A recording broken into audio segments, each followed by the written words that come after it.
Les drones qui sont devenus des armes incontournables sur les terrains de guerre. Tout le monde en construit, à commencer par les Français. Ludovic de Foucault et Mohamed Farad se sont rendus dans un atelier de fabrication ici à Paris. Reportage. Anybody wants to build a drone? It's on the other side. Join in. Philippe est ukraino-allemand. Il a cofondé l'antenne française de DroneAid, un collectif européen qui enseigne la construction de drones, l'électronique et la soudure et qui livre chaque drone ainsi construit à des organisations ukrainiennes. Il y a beaucoup de gens intéressés, des étudiants, des actifs. Là, on a 2 architectes aujourd'hui, par exemple.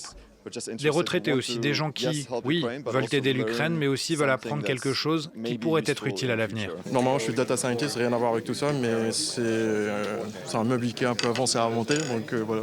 Ce jour-là, l'événement attire beaucoup d'étudiants. La raison de leur présence est moins la cause ukrainienne que l'organisation au même moment d'un hackathon, événement prisé des développeurs. En plus, ça peut aider les Ukrainiens. C'est toujours un truc en plus. Après, si j'arrive à faire quelque chose qui mérite d'être envoyé sur le terrain... Autre intérêt pour ces jeunes, la possibilité de rencontrer de potentiels futurs recruteurs.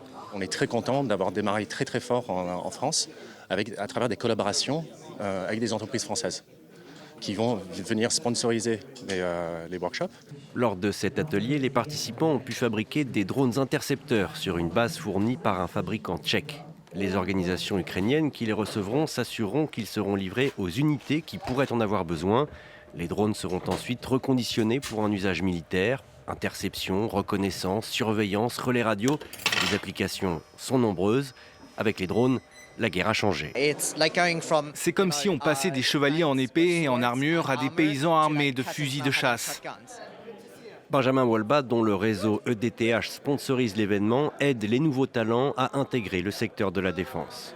Vous ne pouvez pas construire votre propre avion de chasse ou votre propre char d'assaut, mais vous pouvez tout à fait construire votre propre drone FPV. Ça permet de se familiariser concrètement avec ce que cela implique et de comprendre ce que les gens font pratiquement tous les jours en Ukraine. Prochain événement pour DroneAid, ce sera à la fin du mois à Toulouse.